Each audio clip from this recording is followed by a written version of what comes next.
Hello everyone. कैसे हैं आप सब? आशा करता हूँ आप ठीक होंगे। तो अभी हम बहुत ही इम्पोर्टेंट टॉपिक के बारे में डिस्कस करने वाले हैं। जैसा कि लास्ट 30 डेज़ बचा हुआ है एग्ज़ाम को 2026 में जिसको भी अटेम्प्ट देना है, तो लास्ट मंथ है ये। तो मैं यहाँ पे वही लास्ट मंथ की स्ट्रैटेजी के बारे में बात करने वाला हूँ। क्योंकि देखो एग्ज़ाम में क्या है कि अभी जितना कम दिन बचता है उतनी ही पैनिक सिचुएशन बनती है। क्योंकि मैं एग्ज़ाम को बहुत बार फेस कर चुका हूँ, तो मुझे पता है कि इसको टैकल करने का क्या तरीका है।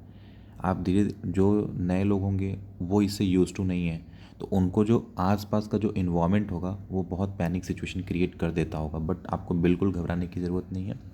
बहुत ही न्यूट्रल रहिए। अगर आपने प्रिपरेशन किया है पूरे साल, तो इस महीने में आपको बहुत ज़्यादा कुछ करने की ज़रूरत है नहीं। सबसे पहले मैं बात करूँगा पढ़ाई के अलावा जो चीज़ें जो बहुत ही ज़रूरी है इस लास्ट मंथ में। तो सबसे पहले आप अपनी फूड हैबिट पे काबू पाइए। जो भी आपकी जो बाहर के खाने हैं उसको अवॉइड करिए।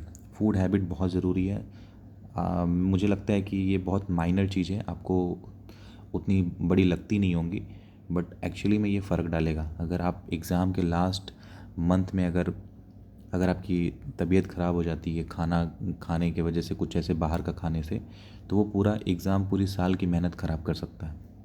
तो आप कोशिश ये करिए कि आप हेल्दी खाना खाइए और जित हेल्दी रहिए और बाहर के खाने को अवॉइड ही करिए तो ज़्यादा सही है। तो ये छोटी चीज़ है, बट ये बहुत बड़ा इम्पैक्ट डालता है एग्ज़ाम के टाइम पे। क्योंकि उस टाइम पे जितनी पैनिक सिचुएशन होगी, जितना स्ट्रेस रहता है, उसमें आपको कामनेस को मेंटेन करना है। तो इसलिए ये बहुत ज़रूरी है। सेकेंड मैं बोलूँगा स्लीप साइकिल। आप एक जो आइडियल रूटीन होता है 8 घंटे का, जो कि लोग बहुत आपको बोलेंगे 12 घंटा 14 घंटा, मुझे नहीं लगता कि इतनी की ज़रूरत है। एग्ज़ाम टाइम में नेचुरली आपसे, अगर आप 8 घंटा पढ़ते हैं, नेचुरली आपसे 9 से 10 घंटा हो जाता है। क्योंकि वो सिचुएशन ही ऐसी होती है कि आप ना चाहते हुए भी करना पड़ जाता है आपको। तो वो नेचुरल होता है। अगर नेचुरल नहीं हो रहा है तो जितना हो रहा है उतना करिए, ज़बरदस्ती करने की ज़रूरत नहीं है। क्योंकि कुछ नहीं होने वाला। 10 घंटा 12 घंटा भी पढ़ के 8 घंटा है, उसको आइडियल टाइम बनाइए। और वो रूटीन होना चाहिए प्रॉपर, कि अगर मैंने इतने घंटे आज पढ़ा तो वो कल भी उतना ही हो, वो कंसिस्टेंसी के साथ। ऐसा नहीं कि आपने आज कुछ पढ़ा तो कल 12 घंटा, फिर परसों 4 घंटा, ऐसा नहीं। वो कंसिस्टेंसी होनी चाहिए 8 घंटे की, आइडियल पूरा टाइम। तो कोशिश ये करिए, क्योंकि एग्ज़ाम आपके 9:30 बजे से होता है, तो कोशिश ये करिए कि आप 7 बजे से पढ़ाई स्टार्ट कर दीजिए और पूरे दिन में अपना 8 घंटा निकालिए, फिर अपना एंजॉय करिए। तो स्लीप साइकिल बहुत ज़रूरी है लास्ट मंथ में। क्योंकि जो आप अलग टाइम पे रात रात भर जग के अगर करते हैं, तो आखिरी दिन भी अगर एग्ज़ाम के पहले भी आप यही करेंगे तो फिर वो आपकी नींद पूरी नहीं हो पाएगी और फिर एग्ज़ाम में आपको बहुत केओटिक लगेगा, बहुत एंजाइटी होगा, तो वो सही नहीं है। तो स्लीप साइकिल सही करिए। फिर हम बात करेंगे अब क्योंकि दो इम्पॉर्टेंट चीज़, जो आपका फूड हैबिट है वो, और लाइफस्टाइल जिसमें आपका स्लीप साइकिल आता है, वो मेंटेन करना है। थर्ड मैं बात करूँगा आपको कि सोशल मीडिया से थोड़ा डिस्टेंस सोशल मीडिया डिस्टेंस रखने का मतलब ये होता है कि आप मैराथन वीडियो जो यूट्यूब पे दिखाता है उनके चक्कर में मत पड़िए। कि लास्ट एक पूरे मैराथन में बताते हैं कि पूरा हिस्ट्री कवर हो जाएगा, पूरा ज्योग्राफी कवर हो जाएगा, आप उनको सुनना बंद करिए। आप अपने ऊपर ट्रस्ट करना सीखिए। जो भी आपने प्रिपरेशन किया है वो उस पर ट्रस्ट करिए। जितना भी आपने प्रिपरेशन के टाइम पे जितना भी आपने नोट्स बनाया है उसको रिवाइज़ करिए।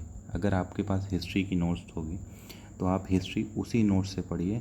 आपको कोई वो मैराथन जो 6 घंटे में आपका पूरा हिस्ट्री कवर हो जाएगा, ऐसा करने की बिल्कुल ज़रूरत नहीं है।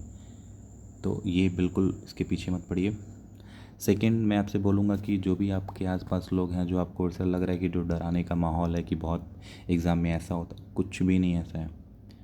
अगर आपने मॉक सॉल्व किया है तो जो मॉक का इन्वायरमेंट अब पूरा जो सिचुएशन में अगर सॉल्व किया, तो यही एटीट्यूड लेके एग्ज़ाम में बैठिए। वहाँ बिल्कुल ऑल्दो एग्ज़ाम का जो एग्ज़ाम का माहौल होता है वो थोड़ा पैनिक होता है, बट इतना भी नहीं होता है कि आप उसको झेल नहीं पाएंगे।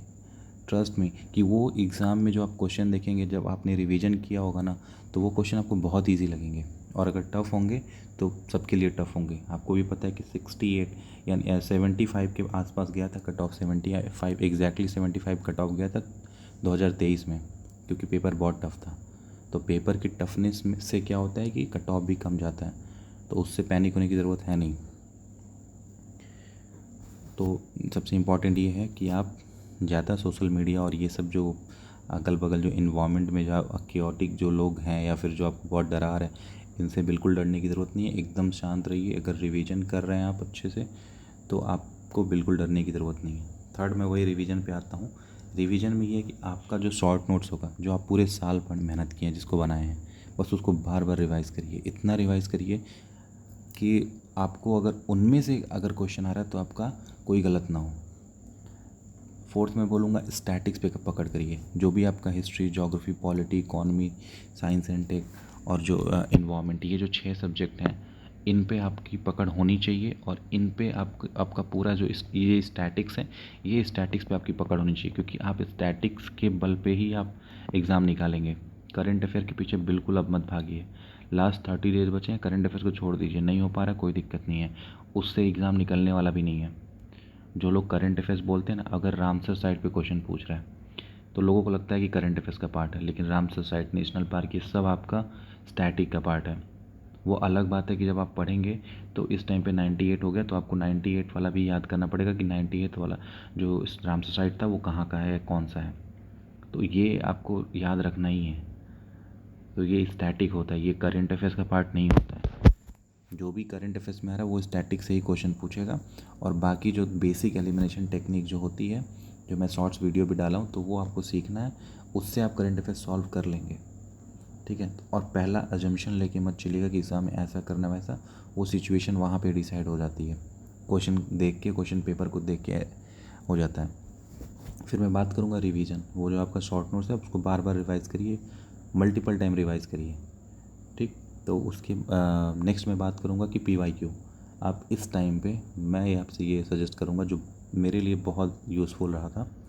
9:30 बजे से एग्ज़ाम होता है UPSC का। आप अभी से लेके आप 2013 से पेपर उठाइए। करीब करीब 10-15 साल का जो पेपर होगा उसको उठाइए और 9:30 बजे एग्ज़ाम के एकदम टाइम पे आप लेके वही PYQ बैठिए। ऑल्दो आपको क्वेश्चन पता होगा, आंसर मिल जाएगा, लेकिन उसको एकदम नए तरीके से लगाइए। और वो जो बबलिंग करने वाला OMR शीट होता है उसको भी रखिए, ताकि एकदम इन एग्ज़ाम का इन्वायरमेंट आपको फील हो। तो आप वो करिए। साथ में CSAT का भी आपको बनाना है, तो वो दोनों पेपर को लेके आपको बनाना है। आज से 15 दिन तक आपका ये निपट जाएगा, क्योंकि देखिए लास्ट महीने काटना बहुत मुश्किल होता है कि क्या करें क्या ना करें, कुछ समझ नहीं आता। तो ये 15 दिन तो आपको निपटा देगा ये। फिर आखिरी के 15 दिन बचेंगे जब, तो आप उसमें रिवीजन करिएगा। तो ये बहुत यूज़फुल होगा, क्योंकि ये लास्ट महीने ना एक एक दिन काटना बहुत मुश्किल होता है। लगता है कि क्या पढ़ लें क्या नहीं पढ़ें। तो इसलिए आप अभी से 9:30 बजे वो PYQ का पेपर लेके आइए, प्रिंट करवा के उसको सॉल्व करिए, OMR शीट बबलिंग करिए और एक कोशिश करिए कि 1.5 घंटे में सॉल्व हो जाए। क्योंकि एग्ज़ाम में आपको एक्चुअली एग्ज़ाम में 2 घंटे लगते हैं, लेकिन वो 1.5 घंटे ही होते हैं। तो कोशिश ये करिए। और बाकी कोई भी क्वेरीज़ हो आप मैसेज करिए, मैं उस पर आपको वीडियो बना के आपको समझाऊँगा अच्छे से। और रिवीजन पे फोकस करिए। मैराथन के चक्कर में बिल्कुल मत पड़िए। शॉर्टकट कुछ नहीं है। अगर साल भर मेहनत किया है, एग्ज़ाम बहुत अच्छा जाएगा। टफ़ होगा, सबके लिए टफ़ होगा। आप बस स्टैटिक्स पे पकड़ करिए, एग्ज़ाम निकल जाएगा।